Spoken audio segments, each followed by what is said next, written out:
नमस्कार, न्यूज 18 के digital platform पर आपका बहुत स्वागत है। मैं हूं आपके साथ अंशिका पाठक। बांग्लादेश ने अपनी हरकतों से इन दिनों भारत को हैरान कर दिया है। भारत से लैंडपोर्ट के जरिए सूद के आयात पर पाबंदी लगा दी, मुर्शिदाबाद हिंसा पर मुस्लिमों की सुरक्षा का लेक्चर दे दिया। बांग्लादेश की अंतरिम सरकार के मुखिया मोहम्मद यूनुस ने चीन जाकर कह दिया कि पूर्वोत्तर भारत का समंदर से कोई लेना देना नहीं और वहीं इस इलाके का इकलौता गार्जियन है। भारत ने बंगाल हिंसा पर बयानबाजी कर रहे बांग्लादेश से कहा है कि वो भारत के मसलों में दखल देने की बजाय अपने यहां अल्पसंख्यकों की रक्षा पर फोकस करे। दरअसल बांग्लादेश के अंतरिम सरकार के चीफ एडवाइजर मोहम्मद यूनुस के प्रेस सेक्रेटरी ने कहा था कि भारत को उन अल्पसंख्यक मुस्लिमों की रक्षा करनी चाहिए जो पिछले हफ्ते बंगाल के मुर्शिदाबाद में हुई हिंसा से प्रभावित हुए हैं।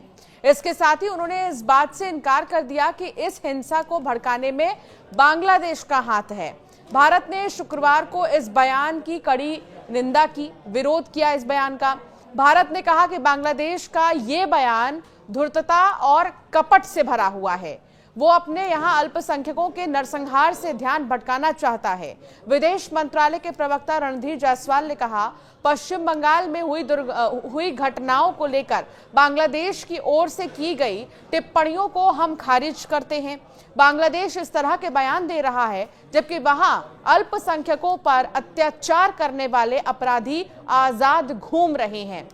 इन सब से हटके क्या आपको ये पता है बीते 5 दशकों में भारत ने बांग्लादेश की किस तरह से मदद की है? आज का बांग्लादेश कभी पूर्वी पाकिस्तान था। पाकिस्तानी आर्मी के जुल्मों सितम और वहां की सरकार के भेदभाव से त्रस्त होकर विद्रोह शुरू हुआ। भारतीय सेना की मदद से 16 दिसंबर 1971 को पाकिस्तान को हराकर बांग्लादेश बना। पिछले 7 दशकों में भारत अपने नए पड़ोसी की मदद के लिए हमेशा तैयार रहा, कई बार अपना नुकसान सहकर भी।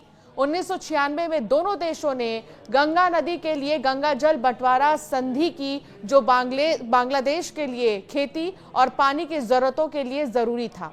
2006 में भारत ने एक तरफा फैसला किया, जिसके बाद सिगरेट और शराब को छोड़कर बांग्लादेश से सारी चीजें भारत में जीरो टैरिफ पर आती हैं। बांग्लादेश के लोग चीन से फैब्रिक खरीदते हैं और भारत को कपड़े बनाकर भेज देते हैं।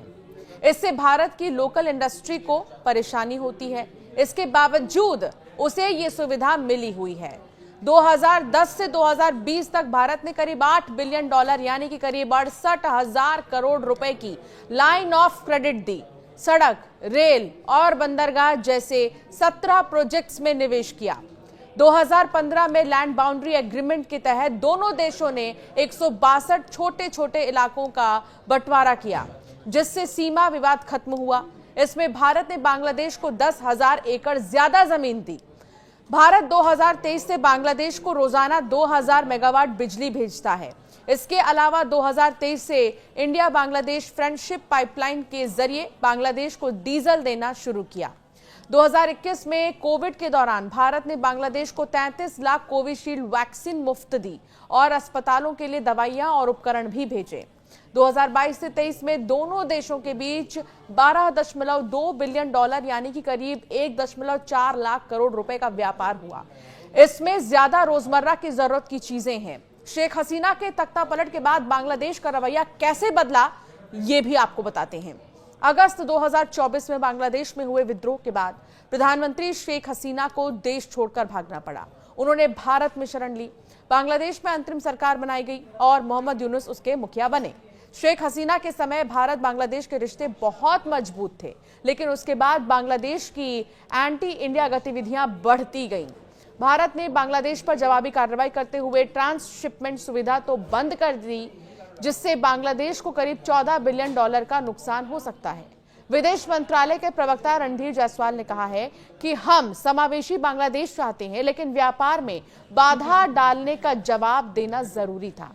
इसी तरह भारत 4 तरीकों से बांग्लादेश को सबक सिखा सकता है।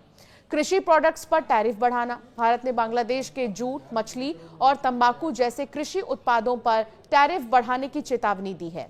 टैरिफ बढ़ने से बांग्लादेश की अर्थव्यवस्था को बड़ा झटका लगेगा, क्योंकि बांग्लादेश की जीडीपी का 16% निर्यात से आता है और भारत दूसरा सबसे बड़ा निर्यात बाजार है। बिजली आपूर्ति पर कंट्रोल। भारत बांग्लादेश को 2 मेगावाट बिजली सप्लाई करता है, जो बांग्लादेश की ऊर्जा जरूरतों का बड़ा हिस्सा है। भारत आपूर्ति कम कर सकता है या भुगतान की शर्तें कड़ी कर सकता है। इससे बांग्लादेश की इंडस्ट्रियल एक्टिविटीज और जनजीवन प्रभावित हो सकते हैं। हाल ही में बांग्लादेश बिम्स्टेक का चेयरमैन बना है। भारत ने साउथ एशिया में कई सारे इन्वेस्टमेंट करने का ऐलान किया है, जिससे भारत बांग्लादेश में तनातनी के बीच डिप्लोमेटिक रिश्ता बना हुआ है। अगले 2 सालों में बांग्लादेश में इलेक्शन होने के बाद दोनों देशों के रिश्ते सुधरने की उम्मीद की जा रही है। तो वहीं आपको बता दें कि भारत और बांग्लादेश के बीच रिश्ते तभी सुधर सकते हैं जब मोहम्मद यूनुस के खिलाफ आंदोलन शुरू हो जाए। जिस तरह छात्रों ने आंदोलन करके शेख हसीना की सरकार गिरा दी, इसी तरह यूनुस का विरोध हो। बांग्लादेश के अंदर खाने में यूनुस के खिलाफ भी विरोध के सुर तेज होने लगे हैं। जब भी बांग्लादेश में आंतरिक विरोध तेज होगा, तब दोनों के रिश्ते खुद ही सुधर जाएंगे, यानी भारत और बांग्लादेश के। लेकिन अभी इसमें भी समय है। तो कैसे बीते 5 दशक में लगातार भारत ने बांग्लादेश की मदद की है, ये तो आपने जान लिया। इसके अलावा मुर्शिदाबाद में जिस तरीके की हिंसा हुई, इसका कनेक्शन बांग्लादेश से जब सामने आ रहा है, लगातार इसको लेकर कई बातें हो रही हैं, तो बांग्लादेश का ये कहना है कि हमारा कोई लेना देना नहीं है। इसके अलावा ये भी कहना है कि भारत में अल्पसंख्यक सुरक्षित नहीं है, ये बांग्लादेश का कहना है, जिस पर अब भारत की तरफ से भी बयान सामने आया है। और भारत ने यह साफ कह दिया है कि पहले आप अपने घर में झांकिए, पहले आप देखिए कि बांग्लादेश में अल्पसंख्यक कितने सुरक्षित है और उसके बाद हिंदुस्तान पर आंख उठाइए। आपका क्या मानना है इस मामले पर, हमें जरूर कमेंट कर बताइए। ऐसे कई वीडियोस के लिए हमें सब्सक्राइब करना ना भूलें।